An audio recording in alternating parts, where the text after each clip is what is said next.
जय हिंद, हर हर महादेव। देखिए, बिहार चुनाव में कुछ ऐसे बिंदु है जो अब तक छूट चुका था, उसके बारे में बात करेंगे। कुछ ऐसे विजुअल्स जो आज भी हमारे मन को कौंधता है या बार बार जो है उस जब विजुअल्स को देखता हूं तो अच्छा प्रतीत होता है। यह बिहार के गौरव की बात है।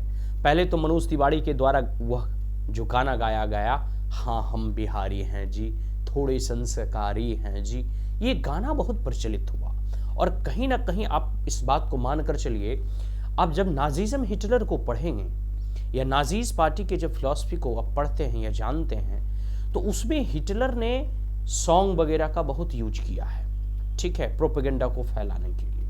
इसके बाद आप देखो कि जितनी भी पॉलिटिकल पार्टियां हैं सब जो है कैंपेनिंग में सॉन्ग का यूज करती है, ठीक है। इसके साथ साथ किसी भी चीज का एडवर्टीजमेंट हो तो सॉन्ग के माध्यम से किया जा सकता है। यहाँ तक कि जब आप स्टडी वगैरह करते हैं तो किसी चीज़ का फॉर्मूला रटना हो, उस दौरान भी आप कोई गाना, गीत या पहेलियों के माध्यम से कुछ ऐसे टर्म को बनाते हैं जिसको कि आपको रटने में आसानी हो, ठीक है। तो सॉन्ग वगैरह, संगीत वगैरह सुनने में अच्छा लगता है, लयबद्ध तरीके से उसे गाया जाता है, तो वो चीज़ें ज़्यादा प्रभावित करती है और दिलों तक जो है पहुँचती है, ठीक है। तो कहने का मतलब ये है, अब वर्तमान चुनाव जो हुए तो इसमें ये गाना बहुत प्रसिद्ध हुआ और साथ साथ ये गाना ऐसा था कि बीजेपी को बेनिफिट पहुंचाया चुनाव जीतने में। हाँ हम बिहारी हैं जी, थोड़े संस्कारी हैं जी। लेकिन वहीं दूसरी ओर देखो, गाना और म्यूजिक कैसे राजनीति को नकारात्मक तौर पे प्रभावित करता है और एक राजनीतिक संगठन को हाशिए पर लाकर खड़ा कर दिया। रिसेंटली एक न्यूज चल रहा था, इसमें कितनी सत्यता है ये तो आने वाला समय ही बताएगा, कि 12, कुछ लोग कह रहे थे 32 ऐसे म्यूजिशियन या फिर जो गीतकार होते हैं या जिन्होंने गाना गाया है आरजेडी पार्टी का नाम लेकर। वही है ना कि आबे दे भैया के शासन मेरे कट्टा दिखा के उठा लेंगे घारा से रिवाट सोई बरिठ में भी बहुत सारे ऐसे गाने जो है संगीतकारों ने या गीतकारों ने या जो भी कह सकते हैं गाना वगैरह बनाते हैं, गाने वालों ने ये बनाया है, म्यूजिक वगैरह ऐसा क्रिएट किया। इससे हुआ क्या, आरजेडी की पार्टी जंगल राज की तो पहले से थी ही और लोगों के अंदर यह भय व्याप्त हो गया कि अरे आरजेडी तो जंगल राज का प्रतीक है और अगर इस प्रकार के गाने बन रहे हैं तो कहीं ना कहीं इसके मंसूबे, इसके इरादे को दर्शाता है। और इससे एक समय ऐसा लग रहा था ना, बिहार चुनाव को जिसने अगर पूरी गहनता के साथ अगर देखा हो, गौर से देखा हो, तो एक समय ऐसा लग रहा था कि आरजेडी जीतने जा रही है, तेजस्वी यादव मुख्यमंत्री बनने जा रहे हैं, क्योंकि पूरा का पूरा माहौल एग्रेसिव नेचर का था।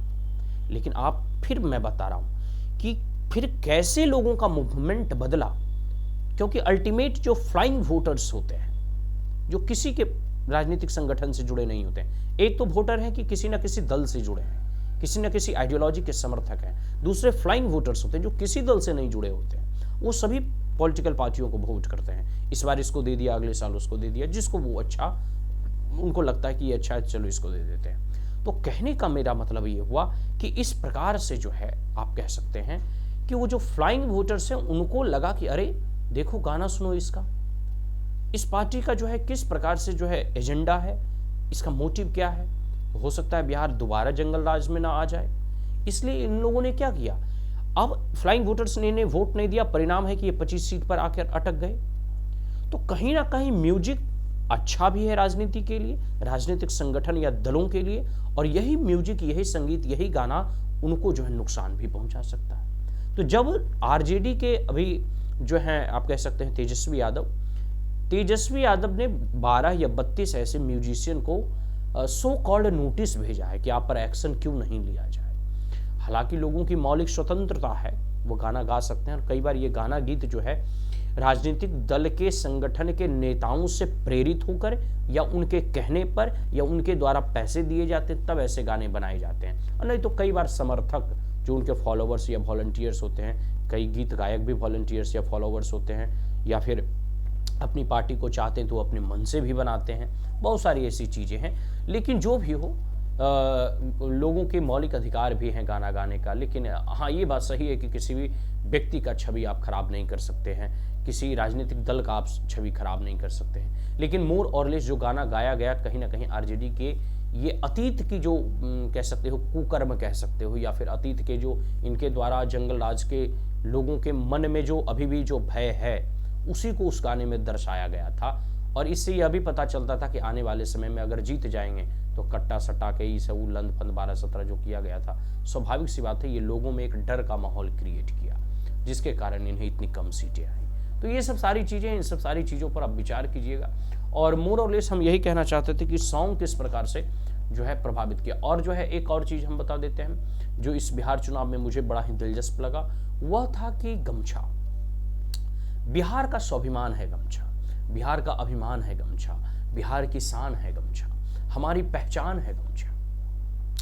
तो हमें याद है कि नरेंद्र मोदी जब भी आते थे तो अपने जो भी उस जिस भी क्षेत्र में जाते हैं, जिस भी राज्य में जाते हैं, उसके ट्रेडिशनल पोशाक हों या उनके जो है पहनावे उड़ावे हों, कस्टम कुजीन और कस्ट्यूम्स हों, उसको वो धारण करते हैं। तो बिहार आए और ख़ास करके वो प्रसंग मुझे बहुत ही अच्छे तरीके से याद है कि जब प्रधानमंत्री नरेंद्र मोदी जो है कह सकते हैं कि पटना के गांधी मैदान में जब शपथ समारोह हो रहा था, उस दौरान किस प्रकार से उन्होंने जो है गमछा लहराया। बड़ा ही वो दिलचस्प मूवमेंट था, खास करके बिहारियों के लिए एक मतलब अद्भुत क्षण था जब राष्ट्र का प्रधानमंत्री, जब देश का प्रधानमंत्री हमारे बिहार वासियों के जो गमछे हैं, वो गरीब का भी गमछा होता है, अमीर का भी गमछा होता है, सभी का गमछा, पूरे बिहारियों का गौरव है गमछा, हमारी पहचान है गमछा। तो गमछा को जब उन्होंने लहराया पूरे बिहार में उस मंच से, तो स्वाभाविक सी बात है बिहार वासियों का सीना जो है गर्व से जो है चौड़ा हो गया और थोड़ा मनोरंजन भी हुआ। मतलब बिहार की अस्मिता या बिहार के लोगों की भावनाओं का जो है कद्र प्रधानमंत्री ने किया, आप इस भाषा में भी इसे कह सकते हैं। तो कुछ दिलचस्प मूवमेंट था जो मैं आपके साथ साझा करना चाह रहा था कि कैसे भारत की और खास करके बिहार के इस लोकतंत्र के चुनाव में और जो भी जो है कह सकते हो कि कुछ ऐसे इंसिडेंट जिसको कैमरों ने कैद किया और जो आज चर्चा का विषय बना है और जो आज हम आपके साथ साझा कर रहे हैं। आज के लिए इतना ही। कैसा लगा ये हमारा वीडियो जरूर बताएं। धन्यवाद।